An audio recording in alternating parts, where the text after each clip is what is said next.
কাশ্মীরে হামলার পর ভারত পাকিস্তানের অবস্থান নিয়ে দৈনিক প্রথম আলো তাদের প্রধান শিরোনাম করেছে। ভারত পাকিস্তান উত্তেজনা, পাল্টাপাল্টি পদক্ষেপ, কাশ্মীরে হামলা। নয়াদিল্লির পদক্ষেপের জবাবে ভারতের সঙ্গে ভিসা, বাণিজ্য, আকাশসীমা বন্ধ সহ একগুচ্ছ পাল্টা ব্যবস্থা ইসলামাবাদের। ভারত ও পাকিস্তানের নানা পদক্ষেপ নিয়ে পত্রিকাটির রিপোর্টে বলা হয়েছে, সিন্ধু পানি চুক্তি স্থগিতের ঘোষণা ভারতের। পাকিস্তানের নাগরিকদের ভিসা বাতিল করেছে ভারত। নয়াদিল্লিতে পাকিস্তান হাইকমিশনে নিযুক্ত সামরিক কর্মকর্তাদের অবাঞ্ছিত ঘোষণা করেছে ভারত। পাকিস্তান বলছে এই চুক্তি লঙ্ঘন হবে যুদ্ধে সামিল। ভারতের নাগরিকদের ভিসা বাতিল করেছে পাকিস্তান। ইসলামাবাদে ভারতের হাইকমিশনে নিযুক্ত সামরিক কর্মকর্তাদের অবাঞ্ছিত ঘোষণা করেছে পাকিস্তান। বিশ্বব্যাংকের বাংলাদেশ ডেভেলপমেন্ট আউটলুক প্রতিবেদনে পত্রিকাটি রিপোর্টের শিরোনাম করেছে, বিশ্বব্যাংকের আশঙ্কা আরো ৩০ লাখ মানুষ অতি দরিদ্র হতে পারে। সংস্কার ইস্যুতে নির্বাচন কমিশন ও বিএনপির অবস্থান নিয়ে পত্রিকাটি একটি বিশেষ প্রতিবেদন করেছে, যার শিরোনাম দেওয়া হয়েছে, কিছু সংস্কার প্রস্তাবে অভিন্ন অবস্থান ইসি ও বিএনপির। ইসির দায়বদ্ধতা, সংস্কার কমিশনের সুপারিশগুলোর একটি নির্বাচন কমিশনের দায়বদ্ধতা। দায়বদ্ধতার বিষয়টি এখন স্পষ্ট করা নেই। সুপারিশ মানলে স্বাধীনতা খর্ব হবে বলে মনে করে ইসি ও বিএনপি। গণতান্ত্রিক দেশে কেউই দায়বদ্ধতার ঊর্ধ্বে নয় বলে মনে করে সংস্কার কমিশন। দৈনিক সমকালও তাদের প্রধান শিরোনাম করেছে, ভারত পাকিস্তান ইস্যুতে কাশ্মীরে হামলা, ভারত পাকিস্তান মুখোমুখি, ভারতের পদক্ষেপ, সিন্ধু নদের পানি বন্টন চুক্তি স্থগিত, পাকিস্তানিদের সার্ক ভিসা বাতিল, আতারি সীমান্ত বন্ধ ঘোষণা, বাণিজ্য স্থগিত, পাকিস্তান হাইকমিশন থেকে স্টাফ সরানোর নির্দেশ, ভারতের ক্ষেপণাস্ত্র পরীক্ষা, পাকিস্তানের পদক্ষেপ, সিন্ধুর পানি চুক্তি স্থগিত, যুদ্ধ ঘোষণা সামিল, ভারতের জন্য পাকিস্তানের আকাশসীমা বন্ধ, সিমলা চুক্তি সহ সব দ্বিপক্ষীয় চুক্তি স্থগিতের ঘোষণা, ওয়াগা সীমান্ত চৌকি বন্ধ, সার্ক ভিসা বাতিল, পাল্টা ক্ষেপণাস্ত্র পরীক্ষার সিদ্ধান্ত ইসলামাবাদের। কাতারে দেশটির প্রধানমন্ত্রীর সঙ্গে প্রধান উপদেষ্টার বৈঠক ইস্যুতে পত্রিকাটির রিপোর্টে শিরোনাম করা হয়েছে, বাংলাদেশ পুনর্গঠনে সহায়তা করার আশ্বাস কাতারের।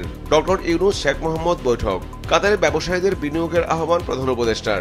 বিশ্ব ম্যালেরিয়া দিবস নিয়ে পত্রিকাটি একটি বিশেষ প্রতিবেদন করেছে, যার শিরোনাম দেওয়া হয়েছে, ম্যালেরিয়ার ৮৮% রোগী বান্দরবন ও রাঙ্গামাটিতে। বিশ্ব ম্যালেরিয়া দিবস আজ। ১৩ জেলায় আধিক্য, এক বছরে রোগী কমেছে ২০%। গত বছর মারা যাওয়া ৬ জনের ৫ জনই রোহিঙ্গা। দৈনিক যুগান্তরও তাদের প্রধান শিরোনাম করেছে, ভারত পাকিস্তান ইস্যুতে কাশ্মীরে জঙ্গি হামলায় নিহত ২৬, যুদ্ধের উত্তেজনায় ভারত পাকিস্তান।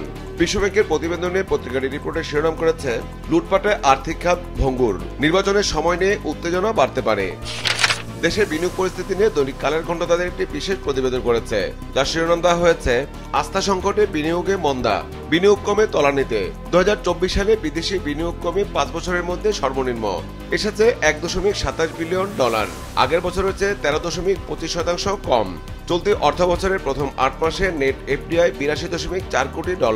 নির্বাচন নিয়ে পত্রিকাটি একাধিক বিশেষ প্রতিবেদন করেছে, যার শিরোনাম দেওয়া হয়েছে, নির্বাচনে নানা চ্যালেঞ্জ, বহুমুখী চাপ, দ্রুত নির্বাচন এখন জনদাবি। ভোটের ব্যবস্থায় কি পরিবর্তন আসবে কারো জানা নেই। ঐকমত্য কমিশন মনে করে ১৫ জুনের আগে বিষয়টি স্পষ্ট হবে না।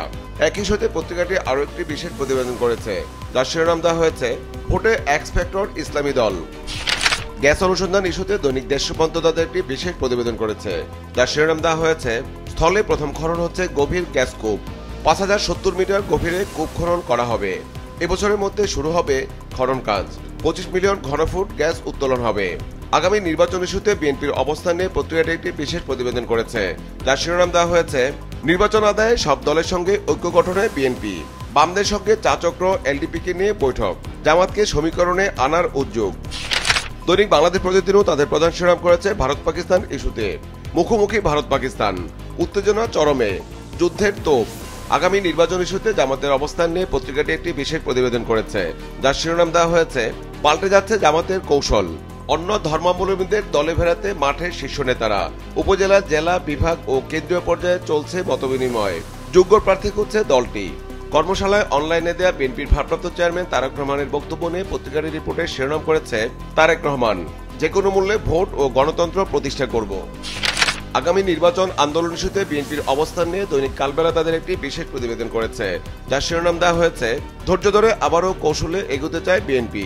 রাষ্ট্রকাঠামো মেরামতের ৩১ দফার রূপরেখা নিয়ে জেলা পর্যায়ে সেমিনার করছে দলটি। আপাতত ধীরে চলো নীতি। ঢাকায় সম্মিলিত সমাবেশের প্রস্তাব শরিকদের।